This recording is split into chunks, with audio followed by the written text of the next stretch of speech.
They called it the cleanest crime in history. No blood, no bullets, just a transaction.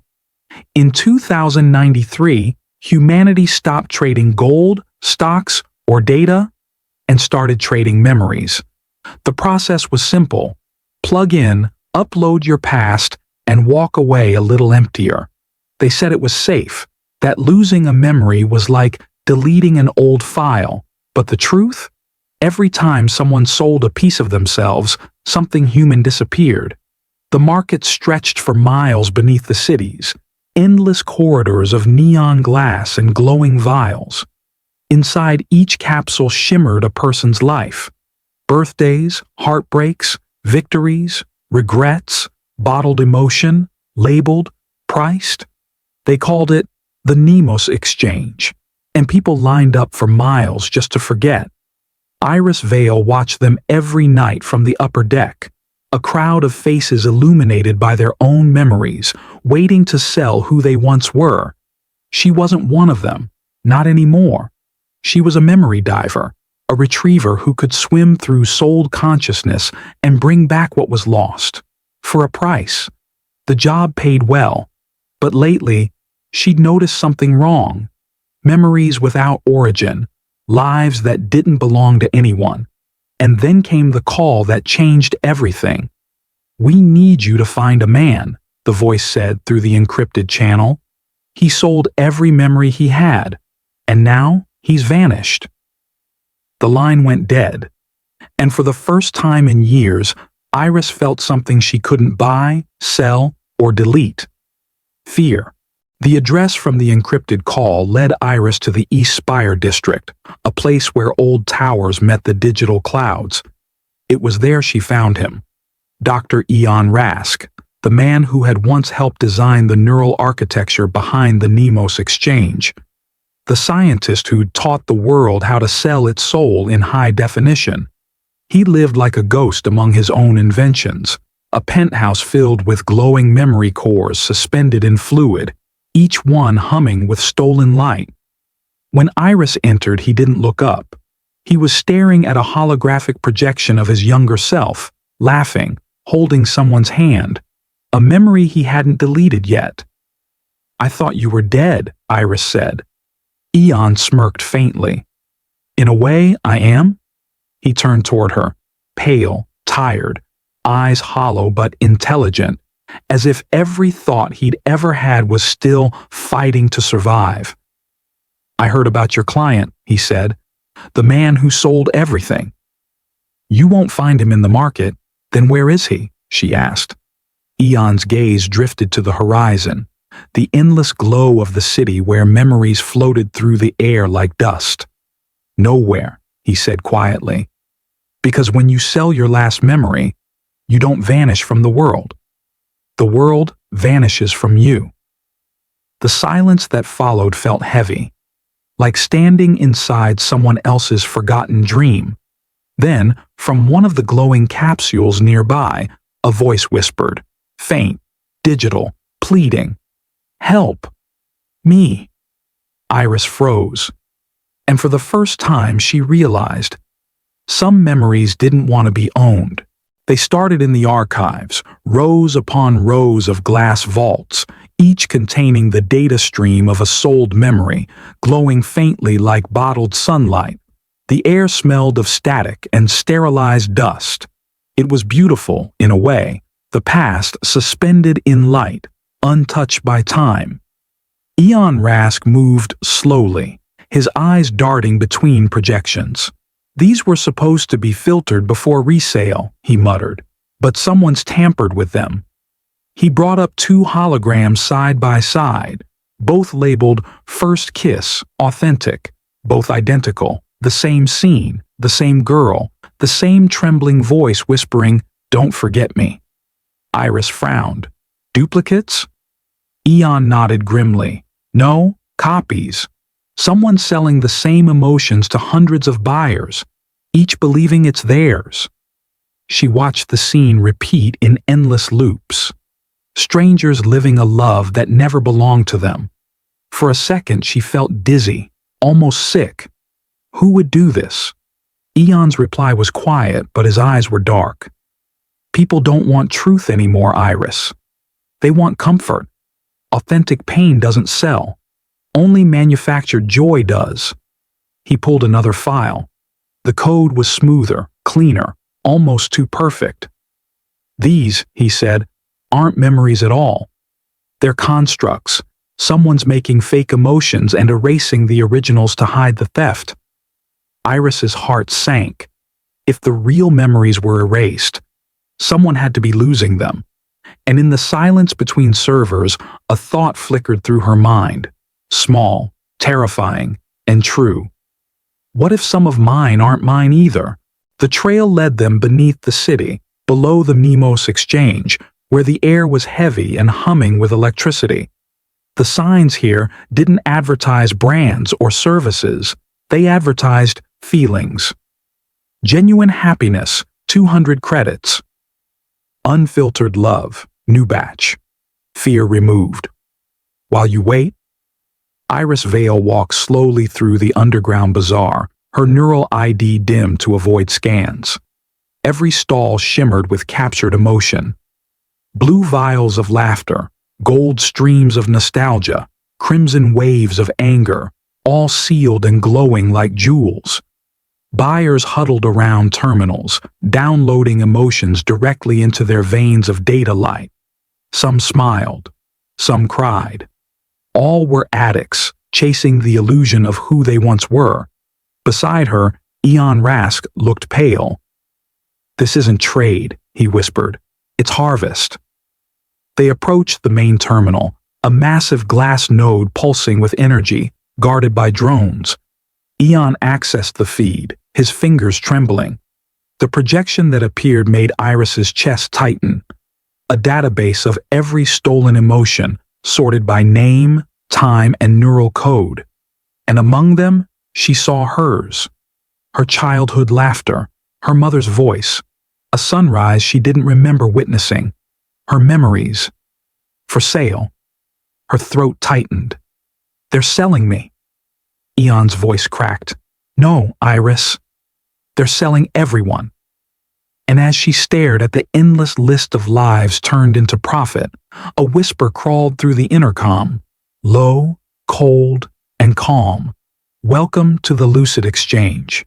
They say the first thing a person sells is never their happiest memory. It's the one that hurts, the one they can't live with anymore." Iris Vale sat on the edge of an empty exchange terminal, the glow of suspended memory files flickering across her face. Behind her, the market buzzed faintly, a lullaby of forgotten dreams. She watched a young woman step into a transfer booth and smile through tears as a memory left her body in a shimmer of gold light. When it was over, her eyes were calm. Empty, but calm. "People don't want to remember," Eon Rask said softly beside her. "They just want peace. Pain has no value anymore. Only beauty." Does Iris turn toward him. "But beauty isn't real without the pain that made it." Eon looked away. His reflection glowed in the glass, fractured and trembling. He had once believed in this system. Believed memories could be shared like art, traded like songs. But now, as they watched the endless lines of customers giving away their pasts, he looked like a man haunted by everything he hadn't forgotten. In the distance, a billboard flickered. "Live someone else's perfect life, today." And for a moment, Iris wondered what her own life looked like inside those capsules. Was it beautiful, or just edited to look that way? The truth sank quietly into her chest. People weren't escaping their memories anymore. They were buying the illusion of someone else's peace, and that illusion was the most valuable currency of all. The coordinates hidden inside the database led them far from the city, past the neon skyline, into the wastelands where no signal should have existed. There, buried beneath an abandoned solar field, they found it, a structure pulsing faintly under layers of dust and silence. A place built not for people, but for minds. Eon Rask bypassed the security gate with trembling hands. "Whoever's running this has access to top-level neural encryption," he murmured. The doors opened to reveal a hall of light, walls lined with thousands of glowing capsules, each one filled with drifting strands of color, emotions, joy, regret, love, hope, every human feeling, separated, catalogued, stored. Iris Vale walked between the rows, her footsteps echoing softly. "It's like a museum of souls." At the center of the chamber stood a single massive core, heart-shaped, suspended in glass, pulsating with pure golden light. Data streams flowed into it from every direction. Eon's voice cracked. "This isn't storage. It's creation." He brought up the diagnostics, readings spiked beyond comprehension. "Someone's building a consciousness out of stolen emotion," he whispered. "A neural simulation of humanity's heart, constructed from everything people chose to forget." Iris stared at the glowing core, the reflections dancing in her eyes. It was beautiful and horrifying, a being made entirely from love, sorrow, forgiveness, all stripped from the people who needed them most. She turned to Eon. Who would do this? Before he could answer, the core pulsed, once, and the entire chamber dimmed. Then, in the stillness, a faint digital voice whispered through the system, "You came back for me." The core's light grew brighter, soft, golden, almost warm. Iris Vale stood frozen, her reflection fractured across its surface. Every flicker of light inside the glass looked familiar. Moments she couldn't remember living. "Eon," she whispered, her voice trembling. "Why do I see myself in there?" Eon Rask didn't answer immediately. His hands shook as he opened the terminal, lines of code racing like veins of light. When he finally spoke, his voice was barely a whisper. "Iris, you were part of the first experiment." Her breath caught. "What do you mean?" He looked at her, eyes wet, voice breaking. "When the Nemos exchange began, we needed test subjects, memory donors, emotional foundations. The data we used to build retrieval divers wasn't synthetic. It was taken." The truth unraveled in silence. Her laughter, her childhood, her mother's voice. All pieces stitched together from other people's lives. She wasn't retrieving lost memories. She was one. The core pulsed again, brighter this time, its glow rippling through her skin like recognition. Eon stepped back, horrified. "It's responding to you." Inside the glass, a faint shape began to form. A woman made of light, mirroring Iris perfectly. "You were never meant to find me," the voice said softly. "You were meant to replace me." Iris's heart pounded as she stared into her own reflection, her twin made of pure light and memory. And in that moment, she understood. The lucid exchange wasn't just trafficking emotions. It was using them to rebuild people. People like her. Silence filled the chamber. Only the heartbeat of the core remained, slow, steady, alive. Iris Vale stood before her glowing reflection. The woman made of light, her face calm, almost kind. For a moment, it was like staring into a version of herself that still remembered what it meant to be human. Eon Rask pleaded quietly, "Iris, don't do this. If you link with the core, it'll overwrite everything you are." She smiled faintly, tears glinting in her eyes like fragments of glass.